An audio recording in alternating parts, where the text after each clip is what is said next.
ഞാനിപ്പോൾ നിൽക്കുന്നത് തിരുവനന്തപുരം ജില്ലയിലെ ഒരു തീരദേശ മേഖല വിഴിഞ്ഞം മേഖലയിലാണ് ഞാനിപ്പോൾ നിൽക്കുന്നത്. വിഴിഞ്ഞത്തെ സെന്റ് മേരീസ് ഹയർ സെക്കൻഡറി സ്കൂളിലാണ് ഞാൻ ഇവിടെ ബൂത്തിലാണ് നിൽക്കുന്നത്. ഇവിടെ പൊതുവെ കാണാൻ കഴിയുന്നത് നമ്മളിവിടെ എത്തുന്ന സമയത്തിന്റെ ഏറെക്കുറെ സമയപരിധി കഴിയുന്ന ഒരു സമയമായിരുന്നു. അപ്പോൾ അവിടെ ഒരു ക്യൂവോ തിരക്കോ ഒന്നും തന്നെ കണ്ടില്ല. അത് ഈ ബൂത്തിൽ മാത്രമല്ല, ഈ തീരമേഖലയിൽ ഓരോ ബൂത്തുകളും ടച്ച് ചെയ്താണ് നമ്മൾ ഏറ്റവും ഒടുവിൽ ഇവിടെ എത്തി നിൽക്കുന്നത്. അപ്പോൾ തീരമേഖലകളിലൊക്കെ ഒരു 5:30 വരെയൊക്കെ തന്നെയും തിരക്കുണ്ടായിരുന്നു. അത് കഴിഞ്ഞപ്പോൾ, അതായത് അവസാന ലാപ്പിലൊക്കെ തിരക്ക് ഒഴിയുന്ന ഒരു ക്യൂ കാണാൻ കഴിയുന്നില്ല. അങ്ങനെ ഒരു തള്ളിക്കയറ്റമൊന്നും തന്നെ പല ഭാഗങ്ങളിലൊക്കെ വേളി വലിയതുറ ഈ ഭാഗം വെട്ടുകാട് ഈ ഭാഗങ്ങളിലൊക്കെ തന്നെ തീരമേഖലകളുടെ കഥ അതേ രീതി തന്നെയാണ് ഈ ഉൾപ്രദേശങ്ങളിൽ തന്നെ ഗ്രാമപ്രദേശങ്ങളിലൊക്കെ അറിയാൻ കഴിയുന്നത്. ഏറെക്കുറെ ഒരു 5-5:30 തന്നെ ആളുകളുടെ ഒരു തിരക്ക് അവിടെ ഒഴിഞ്ഞ ഒരു സാഹചര്യം. പക്ഷെ തിരക്കില്ല, അവസാന സമയത്തൊക്കെ തിരക്ക് ഒഴിഞ്ഞു എന്നതുകൊണ്ട് അവിടുത്തെ പോളിംഗ് ശതമാനത്തിൽ തന്നെ ഒരു കുറവും സംഭവിച്ചിട്ടില്ല. കാരണം രാവിലെ മുതൽ നമുക്ക് ഇവിടെ നിന്ന് കിട്ടുന്ന നമ്മുടെ പ്രാദേശിക ലേഖകന്മാർ വഴി നമുക്ക് മനസ്സിലാക്കാൻ കഴിയുന്നത് രാവിലെ മുതൽ തന്നെ തീരമേഖലയിലായാലും അത് ഉൾപ്രദേശങ്ങളിലായാലും ഗ്രാമപ്രദേശങ്ങളിലൊക്കെ തന്നെയും രാവിലെ മുതൽ തന്നെ ആളുകളൊക്കെ സമ്മതിദാനം വിനിയോഗിക്കാൻ വലിയൊരു ആവേശം കാണിച്ചു എന്നുള്ളതാണ്. അത് ഈ നഗരപ്രദേശങ്ങളെക്കാൾ കൂടുതലൊക്കെ ആവേശം, അല്ലെങ്കിൽ നഗരപ്രദേശത്തോടൊപ്പം തന്നെ ഒരു ആവേശം ഉൾപ്രദേശങ്ങളിലൊക്കെ തന്നെ ഉണ്ടായിട്ടുണ്ട് എന്ന് തന്നെയാണ്. തലസ്ഥാന ജില്ലയാണ്. ഈ തലസ്ഥാന ജില്ലയുടെ ഒരു പ്രത്യേകത നമുക്കറിയാം. തലസ്ഥാനം എങ്ങോട്ടാണോ ചായുന്നത് അവിടെ അവർക്കായിരിക്കും ഭരണം കിട്ടുക. അത് കുറെ കാലമായി അത് നമ്മൾ മനസ്സിലാക്കിയിട്ടുള്ള ദൃശ്യം കാഴ്ച തന്നെയാണ്, മനസ്സിലാക്കിയിട്ടുള്ള സത്യവും തന്നെയാണ്. ഇത് അങ്ങനെ ഒരു ചൊല്ലാണുള്ളത്. അതുകൊണ്ട് തന്നെ ഇത്തവണ തലസ്ഥാനത്തെ ഈ പോളിംഗ് ശതമാനത്തിൽ ഉണ്ടാകുന്ന ഈ വലിയ രീതിയിലുള്ള ഒരു വർധനവ് എന്ന് പറയുന്നത് മൂന്ന് മുന്നണികൾ അത് അവരവർക്ക് അനുകൂലമായിരിക്കുമെന്ന് അവകാശവാദമൊക്കെ ഉന്നയിക്കുന്നുണ്ടെങ്കിൽ പോലും തലസ്ഥാന ജില്ലയുടെ ഒരു പ്രത്യേകത നമുക്കറിയാം. ഏറ്റവും വലിയ ബലാബലത്തിൽ ഇപ്പോൾ നിൽക്കുകയാണ്. കഴിഞ്ഞ 2021 2016 സമാനമായ ഒരു സാഹചര്യമേ അല്ല.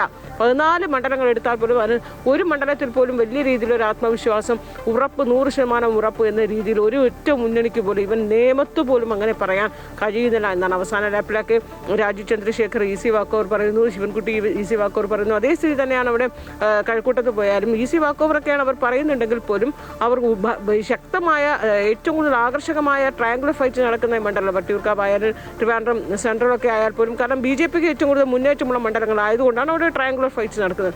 ഇവിടെയൊക്കെ തന്നെ അവസാന ലാപ്പിൽ പോലും ഇന്നലെ രാത്രി വരെ നമ്മൾ ഓരോരുത്തരെയും വിളിച്ച് അന്വേഷിക്കുകയും താഴത്തെ റൂട്ട് ലെവലിൽ നമുക്ക് ലഭിക്കുന്ന ഒരു ഇൻഫർമേഷൻ അനുസരിച്ച് ആരും തന്നെ വലിയ രീതിയിലൊരു പ്രതീക്ഷ അവർ വെക്കുന്നില്ല. കാരണം എല്ലാവരുടെയും നെഞ്ചിടിക്കുന്നതാണ്.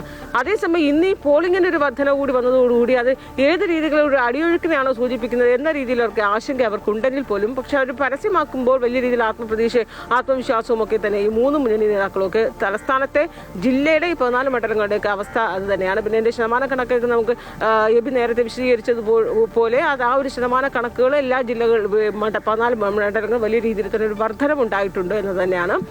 ഒപ്പം തന്നെ കേരളത്തിലെ മുഴുവൻ സാഹചര്യം ഇപ്പോൾ വോട്ടെടുപ്പ് അവസാനിക്കുമ്പോൾ അമ്പടി സൂചിപ്പിച്ച പോലെ ഈ രത്തൻ കേൽക്കർ പറഞ്ഞതുപോലെ SIRൻ്റെയൊക്കെ ആ ഒരു മുഴുവനും ഒരു ശുദ്ധീകരണം വരുത്തി, ഒരു ശുദ്ധീകരണമൊക്കെ വരുത്തിയതിന് ശേഷം ഉണ്ടായിരുന്ന ഒരു തള്ളിക്കയറ്റം തന്നെയാണ്. അതിന് നമുക്ക് തള്ളിക്കളയാനാവില്ല. അതൊരു പരമാർത്ഥം തന്നെയാണ്.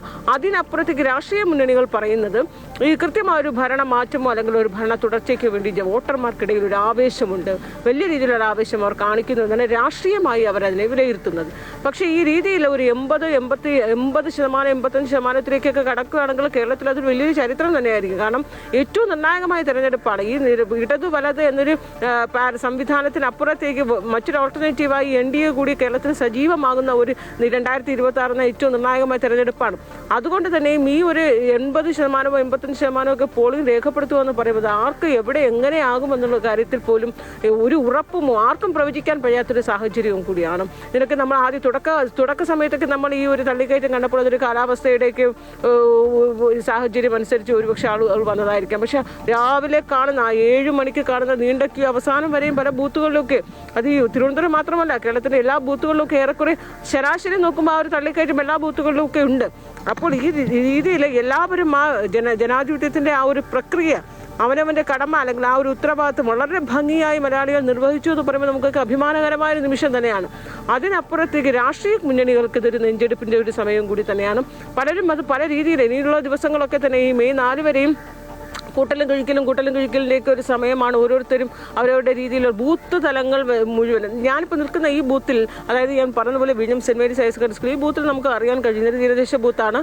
ഇവിടെ ഇവർ പറയുന്നതനുസരിച്ച് ഏറെക്കുറെ ഈ ബൂത്തിലുള്ള ഒരു 80% പോളിംഗ് ഒക്കെ നടന്നിട്ടുണ്ട് എന്നാണ്. അതിന് മുമ്പത്തെ മറ്റു പല ബൂത്തുകളിലുമൊക്കെ തീരമേഖല അന്വേഷിക്കുമ്പോഴും ആ ബൂത്തുകൾ ഏറെക്കുറെ അവരവരുടെ ഒരു ലിസ്റ്റിൽ ഉള്ള ഒരു 75-ന് മുകളിൽ 80-ൽ മുകളിൽ പോലും വോട്ടിംഗ് രേഖപ്പെടുത്തിയ ബൂത്തുകളുമൊക്കെ ഉണ്ട്. അതുകൊണ്ട് തന്നെ വലിയ സജീവ പങ്കാളിത്തം ഇത്തവണ വോട്ടർമാരുടെ ഭാഗത്ത് നിന്ന് ഈ ഒരു സംവിധാനം നിർവഹിക്കുന്നതിലുണ്ടായിരിക്കുന്നു. അത് തന്നെയാണ് എല്ലാ മുന്നണികളുടെ അവരുടെ കണക്കുകളൊക്കെ ഇനി ഒരുപക്ഷെ തിരുത്തി അവർക്ക് കുട്ടയിൽ കിഴിക്കേണ്ടി വരുമോ എന്നൊരു സാഹചര്യത്തിലേക്കാണ് പലരും എത്തി നിൽക്കുന്നത്.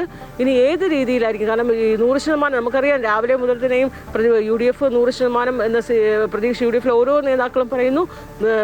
അവിടെ LDF ആയാലും മുഖ്യമന്ത്രി അടക്കം ജനങ്ങൾ ഞങ്ങളോടൊപ്പമാണ്, ഞങ്ങൾ ജനങ്ങളോടൊപ്പമാണ് എന്ന രീതിയിലുള്ള പ്രയോഗങ്ങളൊക്കെയും പ്രസ്താവനകളൊക്കെയാണ് മുഖ്യമന്ത്രി ഉയർത്തിയത്. വലിയ രീതിയിൽ ആവേശം LDF ക്യാമ്പിന് നൽകിയിരിക്കുകയാണ്. അപ്പോൾ തന്നെ NDAയിലെ രാജീവ് ചന്ദ്രശേഖർ ആദ്യം 7 മണിക്ക് വോട്ട് ചെയ്യാൻ രേഖപ്പെടുത്തിയതിനു ശേഷം അദ്ദേഹം ആദ്യം പറയുന്നത് തൂക്കസഭ വരുമെന്നാണ്.